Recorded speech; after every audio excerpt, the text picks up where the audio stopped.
जय माँ इंद्राक्षी जय अम्बे। इंद्राक्षी धाम में सभी साधकों का हम हार्दिक स्वागत करते हैं। 18 जनवरी की मौनी अमावस्या है। मौनी अमावस्या का साधकों के बीच में एक विशेष ही महत्व होता है। जप, तप, दान, तितिक्षा और जितना भी मौनी अमावस्या में हम शुभ कर्म करते हैं, निश्चित तौर से ऐसी तिथियां हमें विशेष फल प्रदान करती हैं। लेकिन इसके साथ साथ कुछ बातें और हैं जिन पर हमें चिंतन करना चाहिए। मौनी अमावस्या का वास्तविक महत्व क्या है और मौनी अमावस्या क्यों मनाई जाती है, सारी बातें इस अंक में बताने वाले हैं। आइए पहले आज का हम पंचांग देखें। 16 जनवरी सन 2026 दिन शुक्रवार, संवत 2082, माघ मास, कृष्ण पक्ष, तिथि त्रोदशी, नक्षत्र मूल, जन्मे जातक गणमूल नक्षत्र की श्रेणी में होंगे। राहु काल 10:30 से 12, दिशा सूल पश्चिम दिशा। मौनी अमावस्या 18 जनवरी को है। मौन रहना, शांत रहना, जिसके नाम में ही छिपा हो मौनी अमावस्या।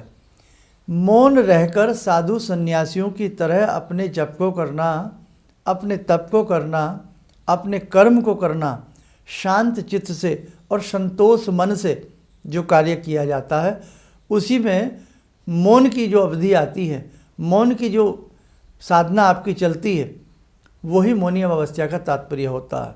साधु सन्यासी हजार वर्ष तक कंदराओं में बैठ कर के, या एक ग्रस्त व्यक्ति भी अपने घर में भगवान के दरबार में बैठ कर के मौन चित्त होकर के, शांत चित्त होकर के अपनी साधनाओं को करता है। नाना भांति के ऐसे दैवीय कार्य हैं, नाना भांति के ऐसे उपकारक कार्य हैं, नाना भांति के ऐसे राष्ट्र के उत्थान के लिए, जीवों पर दया के लिए नाना भांति के ऐसे कार्य हैं जो मौन रह करके शांत भाव से व्यक्ति करता रहता है। अब मौनी अमावस्या का फल उसे पूर्ण रूप से प्राप्त होता है। मौनी अमावस्या में हम गंगा सागर की बात करें, तीर्थराज हम प्रयाग की बात करें, बड़े बड़े मेलों का आयोजन होता है। मेले से अर्थ ये नहीं है कि वहाँ जा रहे हैं आप सैर सपाटा कर रहे हैं, नहीं साहब। अर्थ ये है कि वहाँ पर कल्पवास करते हैं साधु सन्यासी गृहस्थ, नाना भांति से जो तपस्वी जिनका मन होता है, वो 1 माह के लिए वहाँ पर जाकर के तप करते हैं, तपस्या करते हैं, विशेष प्रकार से अपने गुरु मंत्र, इष्ट मंत्र की सेवा साधना करते हैं। और जो वहाँ श्रद्धालु आते हैं उनको अपनी श्रद्धा दिखाते हुए जो भी उनके लिए उनसे बन पड़ सकता है वो वहाँ करते हैं। मौनी अमावस्या तिथि हो गई। इस तिथि में विशेष प्रकार से गंगा जी में स्नान करना और मौन रह करके दिन भर आचरण करना, ये मौनी अमावस्या का प्रथम लक्ष्य है। इसमें हम दान पुण्य क्या करें? दान पुण्य में तिल से बने पदार्थ इसमें दान किए जाते हैं। और सबसे बड़ा क्या माना जाता है? कोई साधु हो, कोई सन्यासी हो, उसकी यज्ञशालाएँ हों, यज्ञशालाओं में जाकर के अग्नि प्रज्वलित करना, अर्थात उस यज्ञ के निमित्त सामग्री देना, समीधा देना, तिल आदि का दान करना भी श्रेष्ठ माना जाता है। और ऐसी परंपरा हमारे देश में रही है कि एक समय ऐसा रहा, आतताइयों का समय रहा, उस वक्त में भी साधु सन्यासियों की यज्ञशालाओं की सुरक्षा करना और साथ में अपने भाव से यज्ञ के निमित्त बहुत सारी चीज़ें करना, दान करना, सामग्री देना, घी देना, उनमें अग्नि प्रज्वलित कराना, ये भी एक उस समय का कार्य रहा है। आज उसी परंपरा में अनेकों ऐसी यज्ञशालाएं हैं जिन यज्ञशालाओं में यत्र तत्र मुश्किल से ही लोग बाग इकट्ठे हो पाते हैं। तो आपके आसपास कॉलोनी में कहीं भी ऐसी कोई यज्ञशाला हो, चाहे मंदिर के प्रांगण में हो, कहीं भी हो, आप मिलजुल करके वहाँ जाए में, वहाँ विशेष प्रकार से अपने इष्ट मंत्र का, गुरु मंत्र का, गायत्री मंत्र से आप लोग यज्ञ करें। और जो सौभाग्यशाली इस समय गंगा के तट पर एक ठिठुरती ठिठरन में जप तप में लगे हैं, मौनी अमावस्या के दिन उनको भी यज्ञ अवश्य करना चाहिए। अब जिन लोगों को, साधारण ग्रस्तों को यज्ञ वगैरह नहीं आता है, वो लोग क्या करें? आम की समिधाएँ, जो आम की लकड़ियाँ होती हैं, वो भी ना मिले तो जो नारियल खोपागिरी वाला होता है उसके पीसेस काट लें और अपनी कॉमन सामग्री में काला तिल अधिक संख्या में मिला लें, देसी घी मिला लें, गायत्री मंत्र से, शिव मंत्र से, किसी भी मंत्र से आप आहुति देने का प्रयास अपने घर में भी कर सकते हैं। दूसरी बात, मौनी अमावस्या के दिन हमें अपने चित्त को शांत रखना चाहिए, मौन रखना चाहिए। और मौन में एक बहुत बड़ी बात होती है जिसको कहते हैं, आपने सुना भी होगा, मौन व्रत। बहुत लोग ऐसे हैं 1-1 साल का मौन व्रत रखते हैं, 2-2 साल का मौन व्रत रखते हैं, 40 दिन का मौन व्रत रखते हैं। कुछ लोग प्रतिदिन 40 मिनट का मौन रखते हैं, कुछ लोग 1 घंटे का मौन रखते हैं। अब मौन से होता क्या है? मौन का अर्थ ये नहीं है कि आप केवल चुप रहें। मौन का अर्थ है आपका अंतः मन जो है वो भी मौन हो जाए। मतलब संसार के जो भी बाह्य झंझट हैं, क्रियाकलाप हैं, वो सब एक तरफ हो जाएं, आप हर चीज़ से मौन हो जाएं और बस आप अपने आप में खो जाएं। जब व्यक्ति अपने आप में आत्मसात करके डुबकी लगाता है, नाना बाती का चिंतन उसके मन स्पट पर ऊपर आता है। उसमें बहुत सारी चीज़ें, वो अपने बारे में भी सोचता है, अपनी गलतियों के बारे में भी सोचता है, भगवान की साधना के बारे में भी सोचता है। इसलिए ध्यान रखना, मौन एक बहुत बड़ी विद्या है। मौन रहना जिसे आ जाए ये एक बहुत बड़ी कला है। तो आप भी प्रयास रखें। मौनी अमावस्या से 1 घंटे का नियम ले सकते हैं कि आज मौनी अमावस्या है, हम प्रतिदिन 1 घंटा मौन रह करके हम सामाजिक कार्य करेंगे, हम भगवान के कार्य करेंगे, हम जीवों के लिए कार्य करेंगे, हम कुछ ऐसा लिखेंगे, हम कुछ ऐसा बुनेंगे, हम कुछ ऐसा उत्पन्न करेंगे, या हम कुछ भी नहीं करेंगे तो कम से कम हम कुछ साधना उसमें 1 घंटे में करेंगे। तो मौन रहना, मौनी अमावस्या से संकल्प लेना, ये बहुत बड़ी बात है। मात्र इतना ही नहीं है कि आपने 4 रेवड़ियाँ बांट दी, आपने गंगा जी में डुबकी लगा ली। साल में मौनी अमावस्या 1 बार आती है। साल में वैसे 12 अमावस्याएँ होती हैं, लेकिन मौनी अमावस्या 1 आती है। 12 की 12 अमावस्याओं में, यानी कि वर्ष भर की अमावस्याओं में आप ऐसा सत्य संकल्प लें कि आप कुछ विशेष करें। अमावस्या पितरों का उद्धार करने वाली भी होती है। अमावस्या आपके कर्मों का उद्धार करने वाली भी होती है। अमावस्या की तिथि में चंद्र की संपूर्ण कलाएँ छिप जाती हैं, चंद्र की रोशनी छिप जाती है। और चंद्र अमावस्या से जो अगला दिन होता है, शुक्ल पक्ष की प्रतिपदा से चंद्रमा अपनी शन कलाओं को बढ़ाता हुआ आगे बढ़ता है।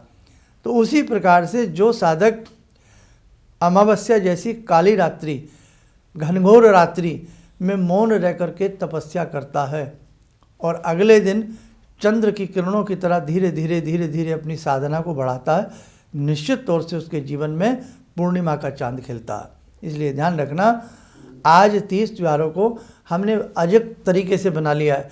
हमारा मानना केवल इतना ही तय हो गया है कि हम जाकर के ये प्रसाद बांट दें, हम जाकर के ये कर दें। मात्र 1 दिन की किताब पढ़ करके दुनिया का कोई बच्चा पास नहीं हो सकता। 1 दिन की भक्ति करके, 1 दिन का दान पुण्य करके हम अपने जीवन को उद्धारित नहीं कर सकते।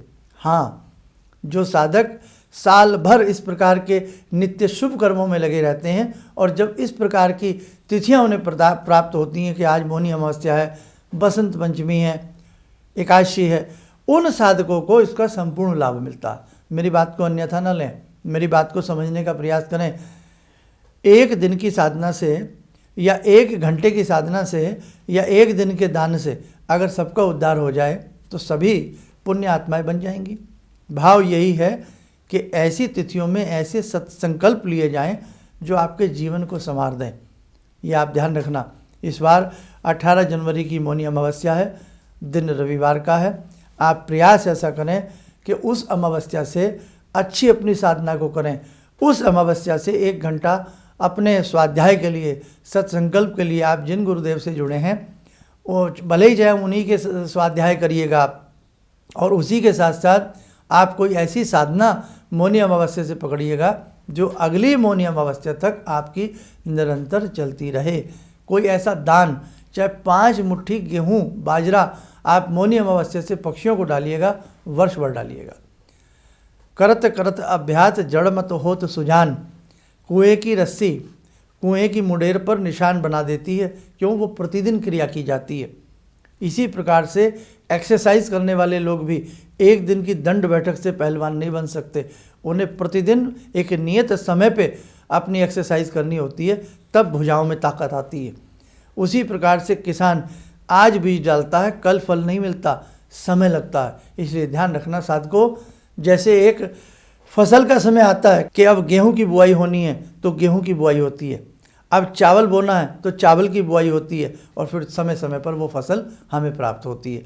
उसी प्रकार से इस प्रकार की उत्तम तिथियां हमारे जीवन की गुड़ाई निराई के लिए आवश्यक होती हैं और ऐसी तिथियों में आपके लिए गए संकल्प बहुत दूर तक पहुंचते हैं। बस आज आपको इतना ही हमने समझाना था।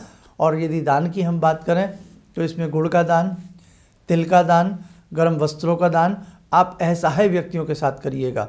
जहां आपको लगे इस व्यक्ति को वास्तव में हमारे दान की आवश्यकता है।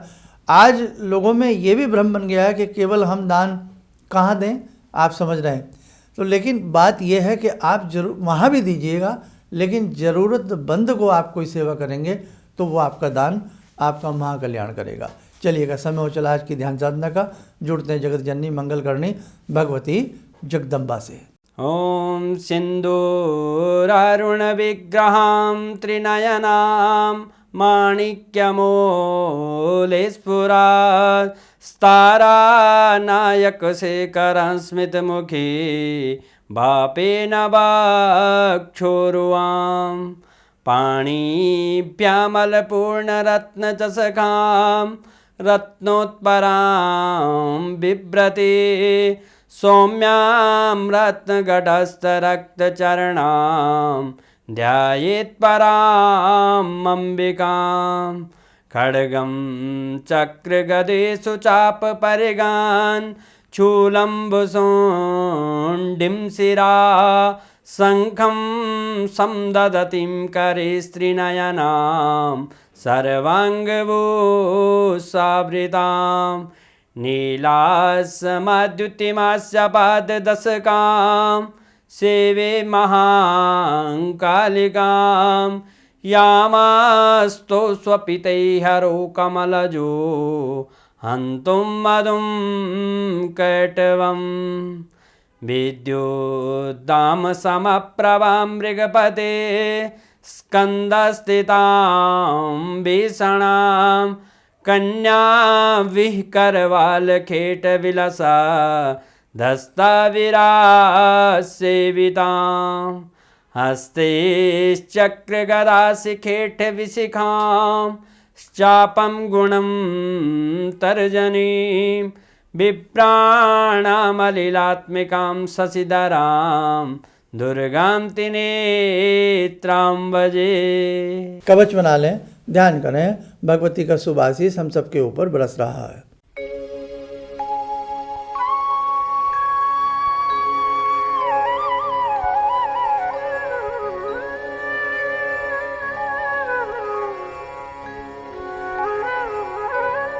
ओम बोलते हुए नेत्र खोलें, सामान्य हो जाए। और उसी में एक श्रृंखला में हम भी आपको जोड़ देते हैं कि प्रत्येक महीने के द्वितीय और चतुर्थ रविवार में शक्ति उपासना सत्र होता है। आप जब उसमें सम्मिलित होते हैं, भगवती की आप उपासना करते हैं, भले आप गायन के रूप में करें, वादन के रूप में करें, आप ध्यान के रूप में करें। और शक्ति उपासना सत्र में जब एक विशेष मंत्र पढ़ा जाता है गुप्त रूप से, वो आपके कष्टों का निवारण करता है। और भी बहुत सारी चीज़ें हैं, समय के हिसाब से आगे बढ़ जाती हैं। तो जो भी साधक इंद्राक्षी धाम के शक्ति उपासना सत्र से जुड़ना चाहता हो, द्वितीय और चतुर्थ रविवार में ये उपासना सत्र होता है, आप आ सकते हैं। और उसी के साथ साथ एक बड़ा आयोजन होता है जो कि इस बार 5 अप्रैल का नियत किया गया है, दिन रविवार का है। तो जो दूर से आने वाले लोग हैं वो पहले से अपना स्थान सुरक्षित करें, अपनी ट्रेन वगैरह के जो टिकट्स वगैरह हैं वो सही समय पर ले लें, उस समय मौसम भी अच्छा होता है। और इस बार का जो ये 5 अप्रैल का कार्यक्रम है, हमारा पूरा प्रयास है कि जगत जननी जगदम्बा ऐसी कृपा करें कि समस्त साधकों का कल्याण हो, आपके कष्ट दूर हों, सुख समृद्धि धन वृद्धि आपको प्राप्त हो। उस आयोजन के अभी यदि आप हिस्सा बनना चाहते हैं, अपने मित्रों के साथ, परिवार के साथ आना चाहते हैं, हमारे जो दिए गए मोबाइल नंबर्स होते हैं उस पर आप अपना नाम रजिस्टर्ड करा सकते हैं।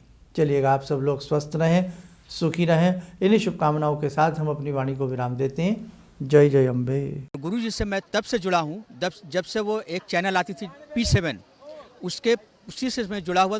और गुरुदेव से हमारी जब मुलाकात हुई तो मैं आश्चर्यचकित रह गया जब उन्होंने हमसे बताया कि आपके साथ ऐसे ऐसे हुई। तो मैं इतना आश्चर्य हो गया कि इन्हें कैसे मालूम, और इतना बढ़िया इन्होंने बताया जिसके वजह से मैं आज तक उनसे प्रभावित हूँ। और इनका बताने का शैली वगैरह इतनी बढ़िया है जो हम अपने क्लास के टीचर से भी उतना बढ़िया नहीं समझ पाते थे। ये हमें बहुत पसंद आई। और दूसरी बात कि इनके साथ जितने भी मैं जुड़ा, जब से जुड़ा रहा, जो भी समस्या आई मैं बहुत ही अच्छा तरह से मेरे सॉल्व होते चले गए, और आज तक मैं उनके आशीर्वाद से मैं बहुत सुखी हूँ। किसी भी समस्या के समाधान के लिए मिले प्रसिद्ध हस्तरेखा एवं वास्तु विशेषज्ञ प्रोफेसर धर्मेंद्र शर्मा जी से।